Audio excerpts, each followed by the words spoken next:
देखिए हम पढ़ रहे हैं स्टैंडर्ड 9 का maths 2 chapter number 1 basic concept in geometry. Practice set number 1 हमने खत्म कर दिया था। यहाँ पे प्रैक्टिस सेट नंबर 1.2 कर रहे हैं। क्या कर रहे हैं? 1.2। अब 1.2 में क्या देके रखा? सेम 1.1 के जैसा ही है। अब 1.2 में है क्या वो देख लीजिए जरा। The following table show point on a number line and there coordinate decide whether the pair of segment given below the table are congruent or not। यहाँ पे देखो कोऑर्डिनेट दे के रखे और यहाँ पे कुछ नंबर दे के कोऑर्डिनेट, यहाँ कोऑर्डिनेट के नंबर दे के रखे, पॉइंट दे के रखा है। हमें डिस्टेंस फॉर्मूला से निकालना है और इन दोनों में बताना है क्या ये दोनों कॉन्ग्रुएंट है। कॉन्ग्रुएंट का मतलब क्या होता है? कॉन्ग्रुएंट का मतलब होता है इक्वल। क्या होता है? कॉन्ग्रुएंट का मतलब क्या होता है? इक्वल। ठीक है, जो इसकी वैल्यू आएगी डिस्टेंस निकालने में वही वैल्यू अगर इसकी आई तो ये क्या होगा? कॉन्ग्रुएंट होगा। नहीं आए तो नॉट कॉन्ग्रुएंट। क्लियर हुआ? तो लिख लेते, जरा देख लेते।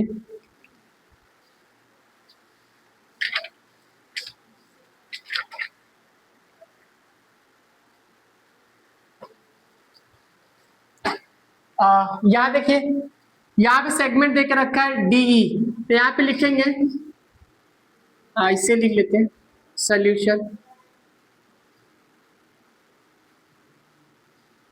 Segment D. तो यहाँ पे लिखेंगे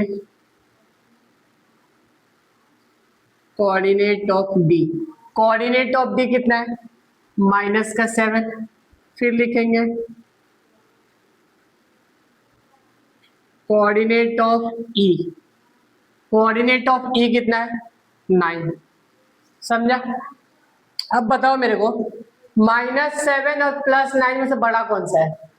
यहाँ लिखेंगे सिंस, प्रैक्टिस नंबर 1.1 के जैसा, सिंस 9 ग्रेटर देन -7 आया ना, तो distance of DE is equal to 9 - 7 is equal to 9 minus minus plus और ये 7, 9 + 7 कितना हो जाएगा? 16 यूनिट। तो डिस्टेंस ऑफ D कितना आ गया? 16 यूनिट। इक्वेशन नंबर हमने 1 दे दिया। समझा? तो हमने इसको निकाल के सॉल्व किया तो हमारा 16 यूनिट है इसका डिस्टेंस। अब हम इसको सॉल्व करेंगे, देखते हैं कितना आता है। तो यहाँ देखिए, और सेगमेंट AB, अब इसका देखो कोऑर्डिनेट, कोऑर्डिनेट ऑफ A,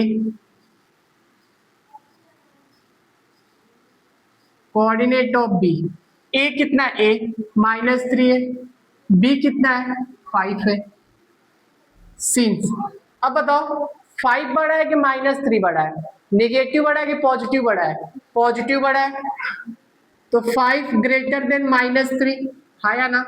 अब इसका डिस्टेंस निकालेंगे, AB इज इक्वल टू 5 - 3, तो 5 माइनस माइनस प्लस, ये हो जाएगा 8। तो distance of AB, equation number 2। यहाँ देखिए 16 है और यहाँ पे 8 है। यहाँ पे क्या है? 16 और यहाँ पे 8 है। क्या दोनों बराबर है? नहीं है ना। क्या हुआ? हो रहा है वो।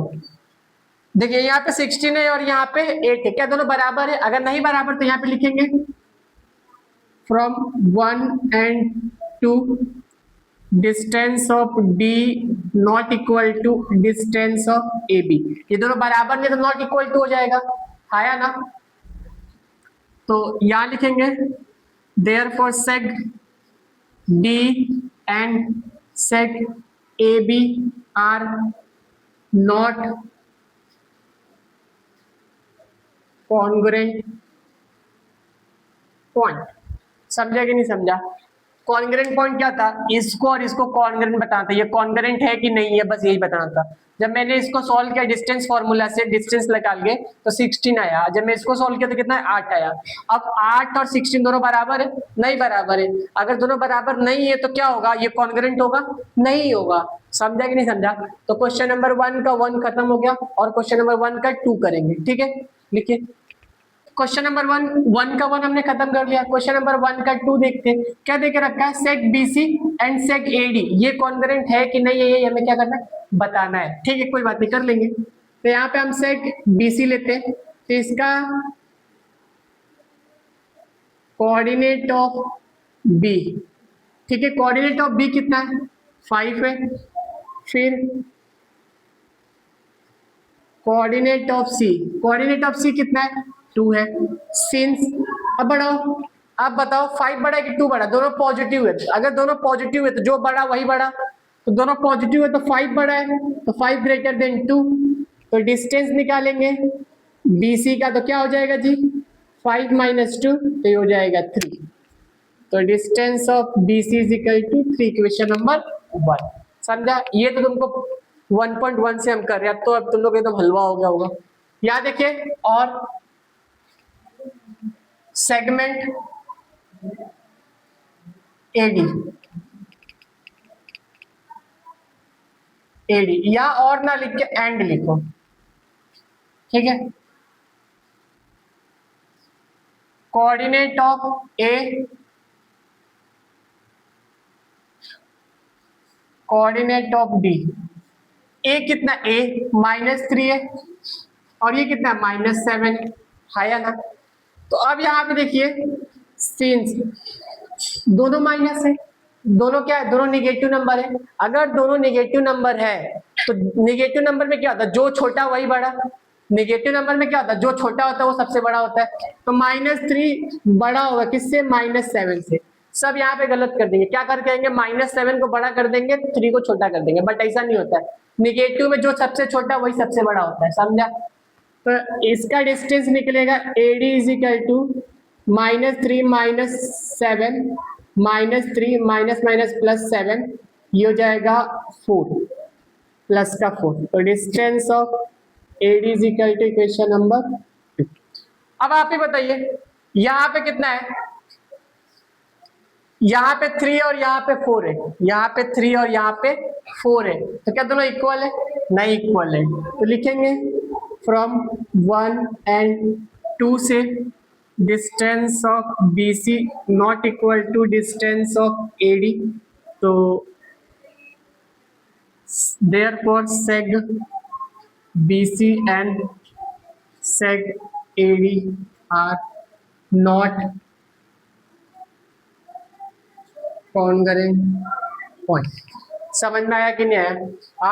हमने 1 खत्म किया, 2 भी खत्म कर दिया, अगर दोनों बराबर रहते तो हम क्या लिखते, ये कॉन्ग्रुएंट है, अब दोनों बराबर नहीं है तो क्या लिखेंगे, कॉन्ग्रुएंट नहीं है। समझ में आया ना, क्लियर हुआ, लिखिए। तो यहाँ देखिए, क्वेश्चन नंबर 1 का हमने 1 2 कर लिया, अब हम थर्ड करने जा रहे हैं। थर्ड में क्या देके रखा, सेग DE, तो लिख लेते जरा, BE, sorry BE, coordinate of B,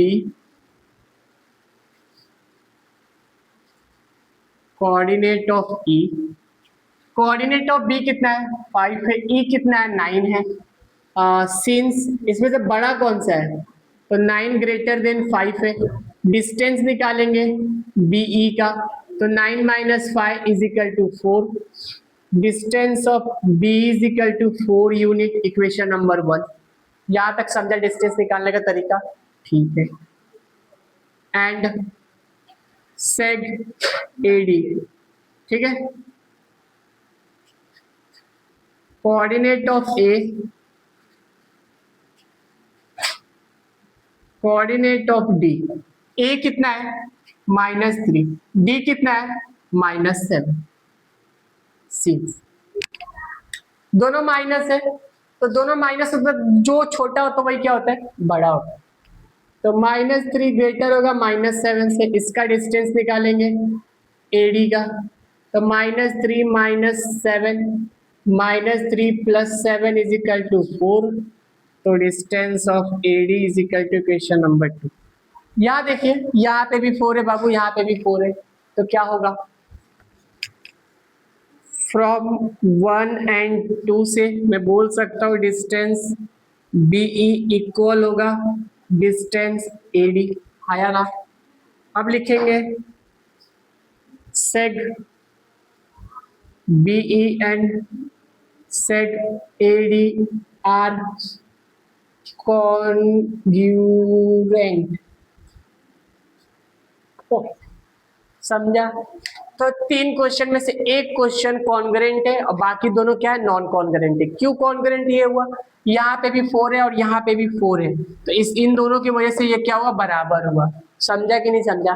तो क्वेश्चन नंबर 1 का 1 2 3 हमने कर लिया है, तो ये समझा कि नहीं समझा? इसके बाद हम करने जाएंगे, क्या करेंगे, question number 2, question number 3, question number 4 करेंगे। ठीक है, तो इसको लिखिए अच्छे से। हमने क्वेश्चन नंबर 1 खत्म कर दिया, 1 में 3 क्वेश्चन थे। अब क्वेश्चन नंबर 2 कर रहे हैं। क्वेश्चन नंबर 2 क्या बोल के रखा, जरा ध्यान सुनिएगा। A point M is the mid point. Point क्या है, एम में मिड पॉइंट किसका, ए बी का, और ए बी कितना है, 8 सेंटीमीटर है। Find the length of A M. तो जरा इसका क्वेश्चन, इसका ड्राइंग बना देते हैं, फिगर, सोल्यूशन। ये देखो, ये जो एम है ना, एम है मिड पॉइंट है किसका, ए बी का, ये आपको समझा। और ये जो पूरा ए बी है ना, वो कितना है, 8 सेंटीमीटर है। हमसे पूछा है ये ए एम का, ये एम कितना होगा ये पूछा है। ठीक है, तो यहां पे लिखेंगे M is the mid point of A B. M क्या है, मिड पॉइंट है किसका, ए बी का। यहां तक समझा आपको? हमसे पूछा क्या है, ए एम की वैल्यू पूछा है। मिड पॉइंट अगर होता है ना जी, तो ये लाइन और ये लाइन दोनों आपस में क्या होंगे, बराबर होगा। ठीक है, तो हम इसको ऐसे लिख सकते हैं, length of A M is equal to length of M B is equal to half होगा किसका, लेंथ ऑफ ए बी। ठीक है, हमसे क्या पूछा, ए एम पूछा है ना, तो क्या एम बी की जरूरत है, नहीं है। तो हम यहां से फॉर्मूला नया बन गया, A M is equal to half into length of A B. आप चाहते तो इसको डायरेक्ट लिख सकते थे, मैंने बस आपको बताया कि ये कहां से आता है, आपको समझ में आए, समझ में आ रहा है। तो length of A M is equal to half into length, A B की वैल्यू कितने, ए बी की वैल्यू पूरी 8 है, 8 ये कट जाएगा। Length of A M is equal to कितना आएगा, 4 सेंटीमीटर। तो लेंथ ऑफ ए एम कितना आएगा, 4 सेंटीमीटर आएगा। मेरी बात समझ में आई? तो इतना आसान सा क्वेश्चन है, कर लेंगे कि नहीं कर लेंगे? फिर से एक बार समझ लो। Point M is the mid point of seg A B. Point M जो है ना, वो मिड पॉइंट है किसका, ए बी का। ए बी का मिड पॉइंट करना है एम है। ए बी कितना पूरा देके रखा है, 8, ये पूरा लाइन 8 है। हमसे पूछे ये छोटा सा हिस्सा कितने का होगा। आपको जब पता है, जब कहीं पे भी किसी लाइन पे कोई मिड पॉइंट होता है, तो वहां पे क्या होता है, दोनों लाइन आपस में क्या होते हैं, बराबर होती है। तो दोनों को मैंने बराबर बताया, हाफ करूंगा किसका, ये पूरे का, तो निकल जाएगा। मुझे ये वाली चाहिए, तो मैंने यहाँ पे लाया, इसकी वैल्यू पुट किया तो कट किया तो 4 आया। तो लेंथ ऑफ ए एम कितना है, 4 आया। समझ में आया कि नहीं? तो क्वेश्चन नंबर 1 खत्म हो गया। क्वेश्चन नंबर 2, क्वेश्चन नंबर 3 अब करेंगे, करिए। यहाँ देखिए, हमने 2 कर लिया, 3 में क्या देख रखा, सेम क्वेश्चन वैसे ही है। ठीक है, यहाँ पे देख रखा point P is the mid point of C D. पहले फिगर बनाते हैं। यहाँ देखिए, पॉइंट जो पी है वो मिड पॉइंट है किसका, सी और डी का। यहां तक समझा सबको? ठीक है, यहाँ पे देख रखा है सीपी। ये सीपी की वैल्यू कितनी देके रखी है जी, 2.5 देके रखा है। ठीक है, 2.5, हाँ सेंटीमीटर में देख रखा है, ऐसे देख रहा है 2.5 सेंटीमीटर। हमसे पूछा length of CD, length of CD निकालिए। सेम क्वेश्चन नंबर 2 के जैसा, ये बस थोड़ा सा चेंज है, फॉर्मूला वॉर्मूला सब है वैसे ही पुट करना है। ठीक है, तो यहाँ पे लिखेंगे एन, पीछे ऐसे लिखो, therefore P is the mid point of CD. Point P क्या है, मिड पॉइंट है किसका, सीडी का। ठीक है, चलो तो मैं डायरेक्ट लिखता हूं, length of CP is equal to half होगा लेंथ ऑफ सीडी। मुझे के यहाँ पे आज क्या निकालना है, सीडी निकालना है। ठीक है, सीपी की वैल्यू कितनी है, 2.5 है, ये 1.2 है, लेंथ ऑफ सीडी। अब आप बताइए यहाँ पे 2 क्या है, डिवाइड में इस साइड आएगा तो क्या हो जाएगा, मल्टीप्लाई। तो 2.5 into 2 is equal to length of CD. तो जब इसमें मल्टीप्लाई करूंगा तो ये कितना आ जाएगा, 5 हो जाएगा, लेंथ ऑफ सीडी। तो लेंथ ऑफ सीडी कितना आ गया, 5 आ गया। समझ में आया कि नहीं आया? तो यहाँ पे यूनिट लिख लीजिएगा, 5 यूनिट। इसको ऐसे लिख देता हूँ, length of CD is equal to 5 unit. ठीक है, तो क्वेश्चन नंबर 1 हमने कर लिया, क्वेश्चन नंबर 2 कर लिया, क्वेश्चन नंबर थर्ड कर लिया, इसी में फोर्थ खत्म कर देते फटाक से।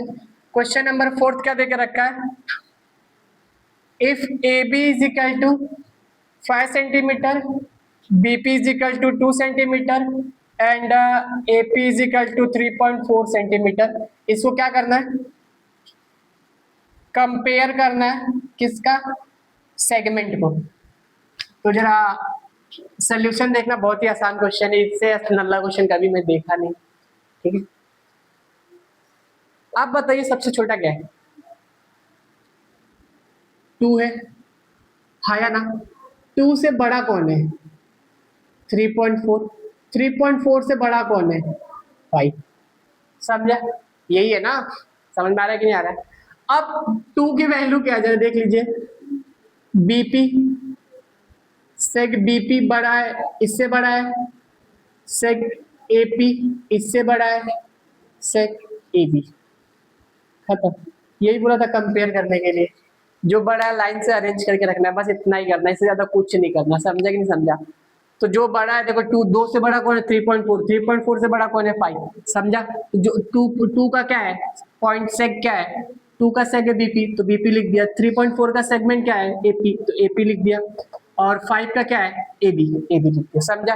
तो इस तरीके से हमने 1 2 3 और ये 4 भी खत्म। अब हम करेंगे 5th, समझा, इसको कॉपी करिए। ठीक है, हमने क्वेश्चन नंबर 1 2 3 4 कर लिया था, हम 5 करने जा रहे हैं। 5 में क्या देके रखा है, right the answer of the following question with reference. ये डायग्राम के हिसाब से जो क्वेश्चन पूछ रहा है उसके हम क्या देना है, आंसर देना है, और क्या देंगे, right the name of the opposite ray of ray RP, RP के अपोजिट रे लिखना है। रे क्या होता है पहले वो समझो, रे ये एक पॉइंट रहेगा और यहां से एक लाइन ऐसे जाएगी, यहाँ पे ऐसे एक पॉइंट और एक साइड एरो, उसको हम क्या बोलते हैं, रे बोलते हैं, समझा। तो रे आरपी, आरपी मतलब आर यहाँ पे रहेगा और पी यहाँ पे रहेगा। अगर मैं बोलूं रे पी आर, तो पी यहाँ पे रहेगा और पी यहाँ रहेगा और ये इधर रहेगा, समझा। तो इस तरीके से रे लिखते हैं, एक साइड पॉइंट और एक साइड एरो, उसको हम क्या बोलते हैं, रे बोलते हैं। ठीक है, तो यहाँ पे बोल के रखा, right the name of the following opposite ray of ray RP, RP के अपोजिट, आरपी है, अपोजिट का मतलब क्या था, उल्टा, अपोजिट का मतलब क्या होता है, उल्टा। अगर आरपी इधर जा रहा है तो अपोजिट किधर होगा, इधर होगा, तो हम लिखेंगे ray R S and R T, ray R T R opposite ray of ray RP, खत्म, बस इतना ही है। क्या बोला था, आरपी के अपोजिट, आरपी ये आरपी इस साइड जा रहा है तो अपोजिट क्या होगा, आर एस आया ना, फिर एक होगा आर पी, तो ये पहले का आंसर ये हो गया, समझा ना।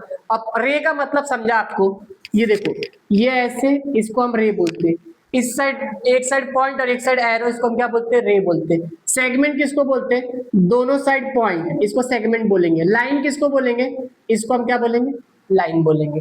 तो रे सेगमेंट लाइन, क्लियर हुआ आपको। ठीक है, ये शायद 7वीं में है या 8वीं में है। ठीक है, ना आसान है। क्वेश्चन नंबर 2 क्या बोल के रखा, राइट द इंटरसेक्शन सेट रे R P Q and ray R P, क्या बोल के रखा, इंटरसेक्शन, इंटरसेक्शन देखो क्वेश्चन फिर से पढ़ दे रहा हूं, write the intersection set of ray R Q and ray R P. Intersection का मतलब क्या होता है, कॉमन निकालना। इंटरसेक्शन का मतलब क्या होता है, कॉमन निकालना। पी क्यू देखो, पी क्यू किधर है, पी क्यू दिखा, चलो ठीक है। आरपी देखो, आरपी दिखा, आरपी और पी क्यू में कॉमन क्या है, आरपी और पी क्यू में कॉमन क्या, रे पी क्यू कॉमन है। ठीक है, तो बस यहाँ पे ऐसे लिख देना, रे पी क्यू, खत्म, समझा। तो इंटरसेक्शन का मतलब होता है कॉमन, क्या होता है, कॉमन। क्लियर हुआ। Question number 3, right the union set of the सेग P Q and सेग Q R. P Q and Q R में यूनियन निकालना। यूनियन का मतलब होता है प्लस, क्या होता है, प्लस। तो देखो पी क्यू देखो, पी क्यू और देखो क्यू आर, क्यू आर, तो इन सब का टोटल क्या होगा, बस यही होगा, सेग आर क्यू, खत्म। क्लियर हुआ? यूनियन का मतलब होता है प्लस और इंटरसेक्शन का मतलब होता है कॉमन। यहाँ पे मैं लिख दे रहा हूं, इंटरसेक्शन का मतलब होता है कॉमन,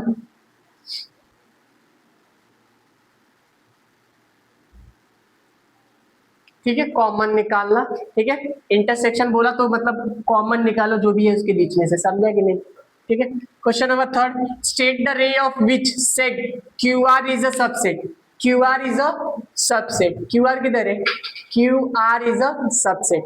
तो अगर क्यू आर सबसेट है तो क्या क्या लिख सकते, देखो क्यू आर सबसेट है तो आप लिख सकते हो क्यू एस, लिख सकते हो क्यू टी, लिख सकते हो। चलो मैं लिख देता हूं इसका आंसर, देखो रे क्यू आर, रे क्यू आर, क्यू आर हो गया, फिर कॉमा रे Q S, Q S and रे, फिर क्या हो जाएगा? क्यू टी हो जाएगा, रे क्यू टी हो जाएगा, फिर क्या हो जाएगा? अभी वो इधर आ जाओ, इधर फिर हो जाएगा आर क्यू, रे आर क्यू, फिर से लिखो रे, अब इधर चले जाओ, एस क्यू ले लो, एस क्यू एंड रे, सब हो गया। अब क्या बचा? क्यूटी बचा, हाँ क्यूटी बचा, तो रे क्यूटी, सबने सब रे को हमने लिख दिया है, ठीक है। क्या हुआ? कहा क्यूटी? यहाँ देखिए, यहाँ पे क्यूटी दो बार है तो क्यूटी ना लिख के टी क्यू लिख लो, मैंने गलती कर दिया, टी क्यू, समझा? तो क्वेश्चन नंबर, सबसेट मतलब जो भी सबसेट है उसको लिखो, जो जो बन सकते हैं यहाँ पे रे बन सकते हैं उनको लिखना था, मैंने लिख दिया। क्लियर हुआ यहाँ पे? समझा कि नहीं समझा?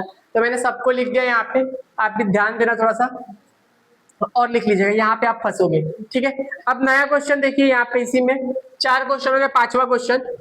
पांचवा क्वेश्चन क्या है?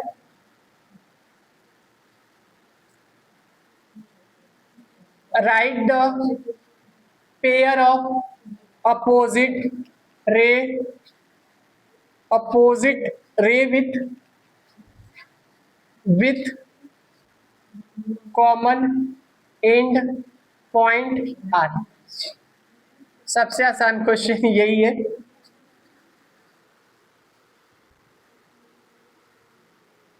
write the pair of the opposite ray of the common end point r। R को देखो, आर को, आर देखिए आपने अपोजिट बोला है तो हम इधर जाएंगे और इधर जाएंगे, ठीक है। तो अब अपोजिट लिखना है तो लिखिए ray, sorry ray R S, R S and ray R T, R T. Common point जो एंड पॉइंट होगा ना वो आर ही रहेगा दोनों जगह, समझा? फिर एंड रे, अब इधर जाइए, अब इधर जाइए, तो रे आरपी हो गया एंड रे आर क्यू, समझा?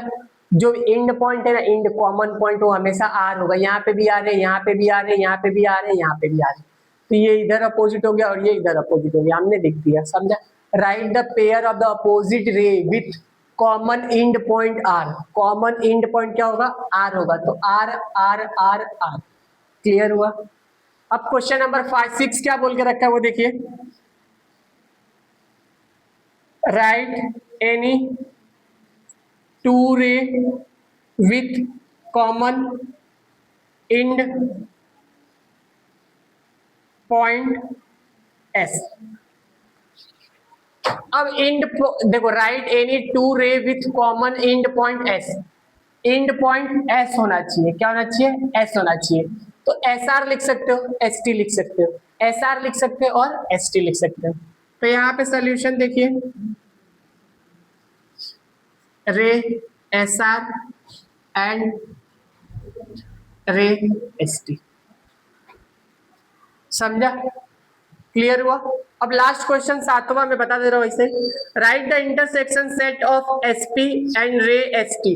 एसपी देखिए, एस पी और एस टी, एस पी और एस टी में कॉमन क्या है? कॉमन पॉइंट क्या है? एस है, तो पॉइंट एस है, समझा? क्लियर हुआ? फिर से बोलता हूँ, सुनो। बोल के रखा right the intersection, right the intersection मतलब कॉमन निकालना, सेट रे एस पी, एस पी ये दिखा एस पी, फिर बोला and S T, S T, S S P और एस टी में कॉमन क्या है? एस कॉमन है, तो पॉइंट एस। क्लियर हुआ? तो हमने 7 क्वेश्चन कर लिया, 6 क्वेश्चन इधर है, 7वां क्वेश्चन मैंने आपको बताया। ठीक है, तो थोड़ा आसानी है, बस थोड़ा दिमाग लगाओगे तो हो जाएगा। ठीक है, लिखिए।